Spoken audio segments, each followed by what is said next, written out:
Hello guys, this is Swiss from the DCL Ventures channel, and today we are going to talk about the most recent development with the DAO. So if you don't know what it is, and if you do know what it is, stay tuned. We are going to have a look at what Decentraland is proposing as an intermediary solution to get the DAO actually working. Let's go.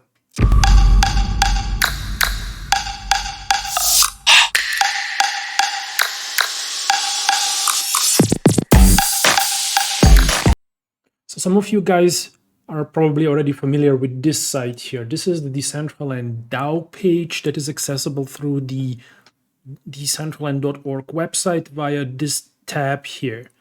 And for those of you who are new to Decentraland and to the decentralized ecosystem in general, the DAO is some sort of a direct democracy tool that allows the community to make decisions on what is going to happen and what is not going to happen within an ecosystem.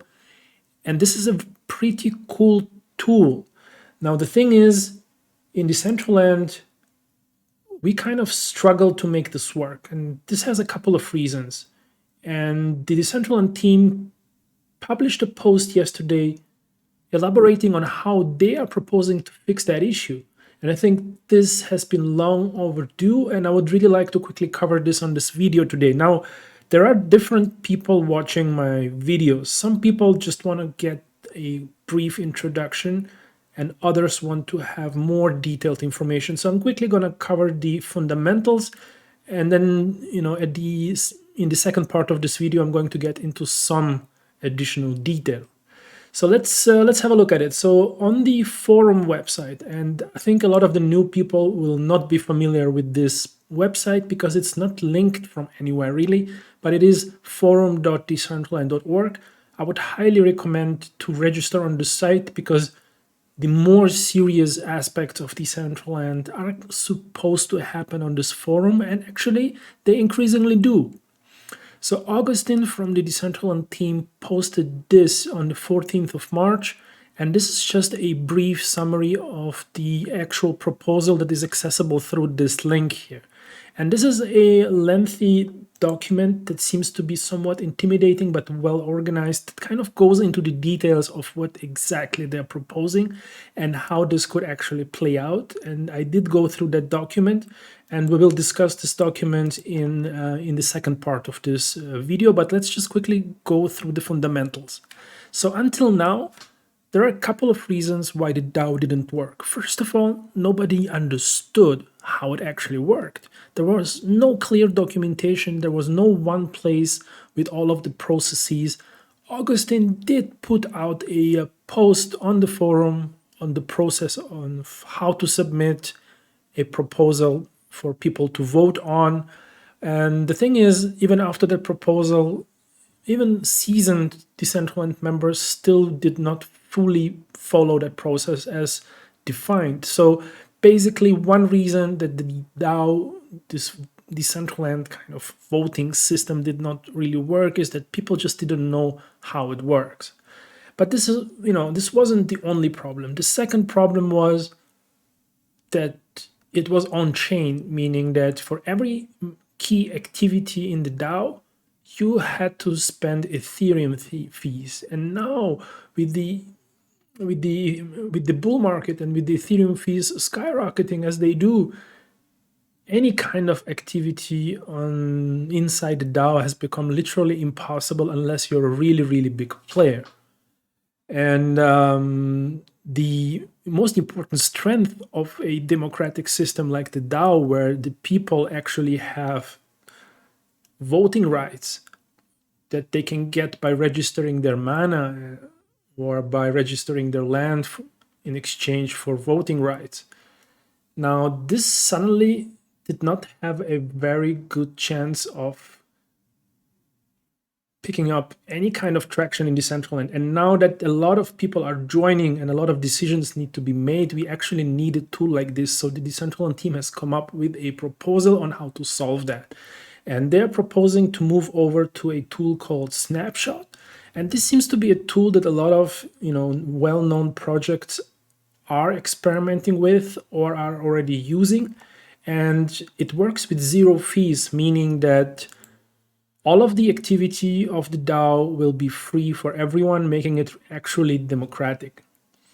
So there is, of course, a downside to this whole thing, that it becomes more of a centralized solution, because there is now suddenly a human bottleneck involved, which we call the committee. And the committee will consist of 3 people that the Decentraland team proposed.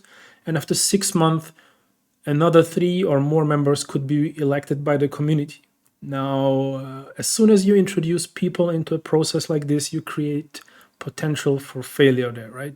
Potential for conflict of interest or any kind of conspiracies you can possibly imagine. But the thing is, I think the trade-off here is really, do you want to have a possibility for the community to vote and decide on what's happening in Decentraland, or would you rather wait for the perfect on-chain 100% decentralized solution, but you will have to wait for the Ethereum fees to come down or the tech to change somehow with the Ethereum 2.0.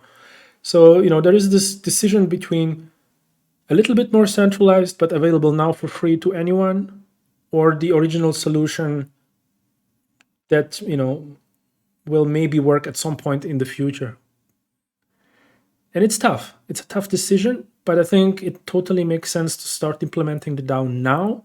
And if you actually look at the lengthy document here, Decentraland does line out that this is going to be a temporary solution and that they want to stick with the original plan. So overall, I would say this is a good plan. It is important that we put in place a possibility for everyone in Decentraland to have a say in what is going to happen, especially with the attention the Decentraland is getting right now.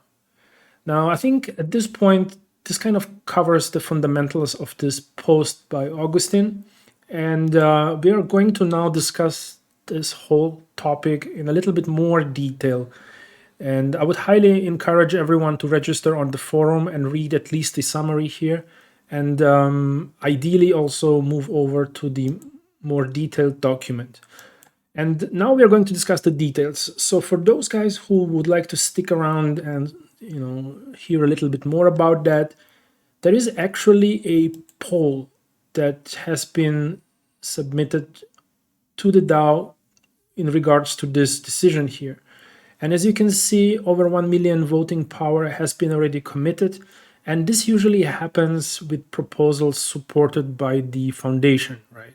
So I think the foundation has a lot of voting power, and they're using it right now to simulate an actual community vote, since there is very little organic participation at this point in time, this early on. So whenever there is a project that they're supporting, they're coming in and they're using their voting power to kind of show how it could be done. And also in this case, they've come in and they have said yes. Now, I haven't checked the actual chain, who that is and who that voting power belongs to, but I see a pattern that this is usually happening. So you can actually see now that when you have a very strong player in Decentraland, they can make major decisions by wrapping their mana or by committing their lands for voting power. And now with the mana price skyrocketing to over $1, I would imagine there are a couple of big players that have come into Decentraland and have taken a position not over a period of time, but they have actually done this relatively quickly, pumping up the price like it did. So basically that means that someone is likely to be able to come in here and just compete with the dominating force right now for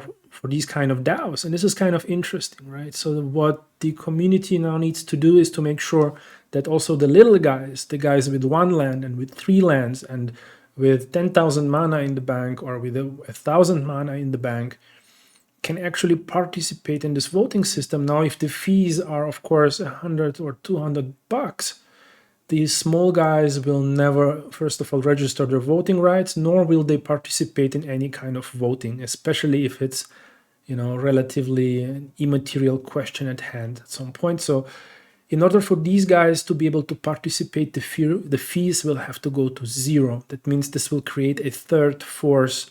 You will have the foundation, you will have the big whales, and then you will have the rest of the community, and then you will have this triangle of power that will be able to, play out in this marketplace of opinions on where Decentraland will go in the future. So I think this is a very important tool to make decisions, because having human bottlenecks is always a questionable choice. And right now we are at the beginning, we are almost forced to trust in the foundation to make all the right decisions, and they've done a fantastic job. But at some point in the future, they will want to take a step back, and they will want the community to come forward and for this whole thing to be organic, right? So long story short, I think this proposal is really important to get the small guys involved and to create that third power in that triangle. And if you go through the document, it looks initially kind of intimidating, but the truth is it's quite straightforward. They're basically saying key issue number one is the fees. Key issue number two is the lack of information of how to use the DAO and what the processes are and what the different steps are. And the third is just the UI being cumbersome and unclear. So there is just too much friction in that process. So even if you know how the system is supposed to work, and even if you are willing to spend the Ethereum to make it happen, you just get way too much friction in the UI, user interface kind of the current DAO application. So they're proposing to resolve that, which is definitely a good idea. What else do we have here? Then they're talking about the committee and how it would be composed. So basically, they're proposing 3 people. They have given 3 names of developers within the community. I'm not familiar with the 3 people, but they seem to be guys that the foundation team trusts into and that have some history in Decentraland. And they're also saying that after 6 months, the community would have the possibility to vote for 3 or more new committee members. Now the question is, down the line, 6 months from now, a lot of things can happen. So for the time being, they pretty much have put forward 3 people to be the committee, and the committee is really the relay, the bridge between the people's vote and then the actual implementation on chain for Decentraland. So as an example, if people have proposed to provide some funds to the DCL Ventures YouTube channel to provide more content to the community, if that has been voted on the snapshot tool to be a positive, the committee's role is to transmit that wish of the community into an action on the actual chain and actually releasing funds into the ecosystem, because this process was normally regulated by the DAO app.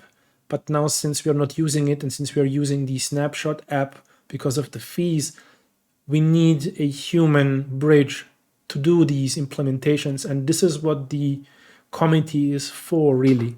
And then they're talking about also about a fail-safe for the committee. Should something be incorrectly interpreted by those guys in the committee, there is a tool of overriding their decision, which is a fail-safe of some sort. And they're kind of lining this out in this document, how this is supposed to work. And most importantly, they're clearly iterating here that this is an interim solution. They're basically saying, hey, we know that this is, not as decentralized and trustless as it should be, but this is really for us. This is a way for us to move forward with the DAO and not sacrificing an important community feature just because of Ethereum fees. So this is the most important. Is there anything that I have missed out on? So basically here they're reiterating what the basic DAO functions are going to look like on Snapshot. Since the Decentraland DAO app had some primary functions like adding a point of interest, dealing with bad names, adding server nodes, and granting funds to community projects. These four will be also available on the snapshot tool, and they're describing and outlining the process on how to use those, kind of replicating the original DAO application on that new tool as a temporary solution. And then they're going into some of their ideas and views on the usability improvement and so forth and so forth. And I think this is maybe an interesting section to cover. Overall, they believe it's a good idea, and I strongly agree. It is a good idea to finally get this going. It's going to be gasless, so no fees. So there is no economic barrier for, especially for smaller players like me. There is going to be a possibility to distribute some funds into community projects for content and for tech features once the DAO is functional. So this is another benefit. And one thing that I haven't mentioned is that for the user experience, they're proposing of having some kind of updating subscription tool where you can stay up to date on current DAOs, and you can kind of follow almost like a political party in their process of generating interest. You can kind of follow these DAOs, and they're proposing to implement that. I think this is a really cool idea, because I would have even proposed maybe at least some kind of Twitter bot that you can follow so that you know what new DAOs have been submitted. And I think they are definitely considering this this feature, which is great. And yeah, I think they are just hoping and encouraging for the larger community to start participating in that, in these efforts, because until now, the DAO has received very little attention from us. You know, the occasional tweet from me, or the occasional video just, is not enough to constantly bring the awareness back to all of the new members joining. And yeah, I think, guys, this is the new proposal by the Decentraland Foundation. Do check it out. Do check out the forum website, and I see you guys in another video. If you haven't subscribed to the channel,